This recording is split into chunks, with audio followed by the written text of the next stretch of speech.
The right wing has been panicking ever since Kamala Harris became the nominee, but now they have graduated to full-blown hysteria and are clutching at straws to find a conspiracy that will bring down the campaign. The latest is not only funny, but in true MAGA fashion, shows how stupid they are. The latest Harris campaign scandal is that the campaign is artificially filling crowd size by busing people in. Take a look at these posts. The Kamala Harris campaign just got caught busing in thousands of people for her rally in North Carolina. They cheated everything. Harris campaign is caught busing people in from Atlanta and Savannah, Georgia, in her rally in Charlotte, North Carolina. So here's the thing about Harris rallies busing people in, the non-controversy controversy. First of all, these people still get on a bus to see the candidate. As the one post screams, they were caught busing people in from Boston to New Hampshire. So, okay, have you ever seen a map of New England? Boston to New Hampshire is a half an hour, especially with the way Bostonians drive. And electoral politics, which you right-wingers cling to, pretty much determines that Harris Walsh are never going to do a rally in Boston. They'll win Boston by like 90%. So for people in the Boston area, this was their big chance to stop sobbing in their beer about the Patriots at their local bar and see Kamala in person. So yes, the principle there, fans are getting on buses to see their candidate. And one other concept that MAGA morons are not grasping.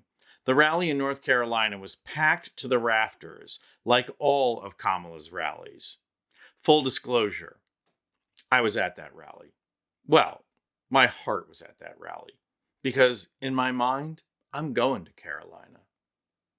In arenas that size, when you're going to pack the joint, it's a great idea to organize people in buses to alleviate parking issues. And that still circles back to the same issue.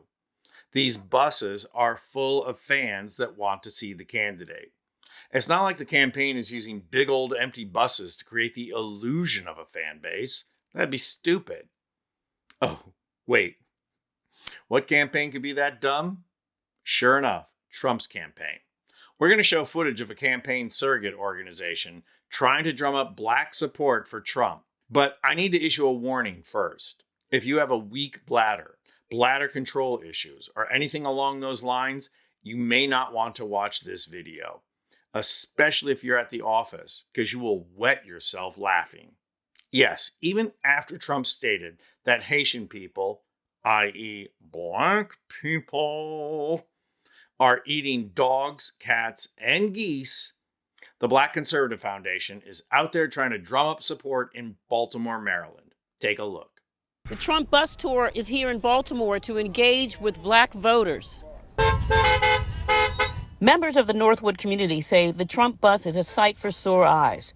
The conservative group says it likes Trump's policies and hopes to help get him elected. Yes, we do support Trump. That's correct. Why? Well, we felt like his policies worked when he was in office in 2016. I'm a graduate from a historically black college and university in North Carolina. And Trump worked very hard with presidents of those HBCUs to bring the necessary funding. We know what he's going to do for us. When he was in power, his administration had a platinum plan just for black people. Okay, so not only is it laughable that there's less than 10 people on this bus, but the scenes from the parking lot are really funny.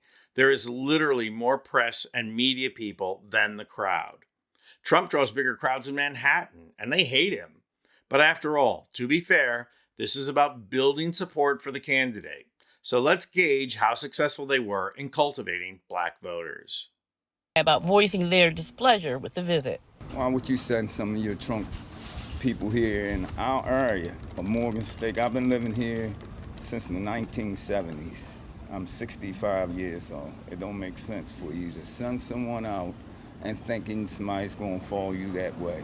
I'm extremely shocked and angry and appalled, and it's disrespectful to have this big old Trump, whatever this is, in this parking lot right now. It's a slap in the face after he clearly said that he's not for the black community or anybody else. Lisa Robinson, WBAL TV 11 News.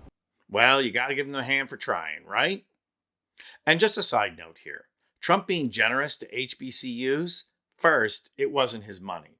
Second, it was a quick and absolutely harmless way for him to score points with black voters without having to be around black people. And hey, it worked for some people. And third, it's easy to see Trump's underlying motivation here: keep black people in black spaces. The dude is a segregationist. Don't tell me he wasn't thinking that. But still, credit where credit is due, right? Trump did get money to HBCUs, and as a result, all across this nation, little black girls are saying to their parents, when I grow up, I want to be like Kamala Harris. I'm going to work hard in school and get myself into an HBCU, and then I'm going to law school. After that, I'm going to work hard in the community, get myself elected to local office, be successful, and turn that into getting elected to statewide office. I'm going to be so successful there that I'll make a name for myself and become the first black woman president.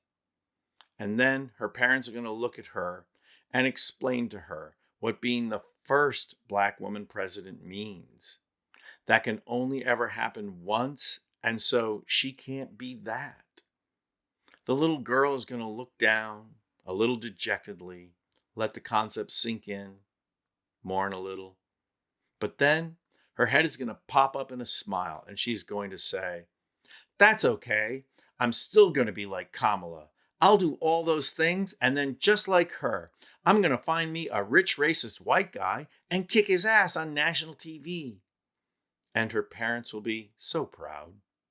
So kudos to Donald Trump for helping create the dream of young black girls throughout this nation.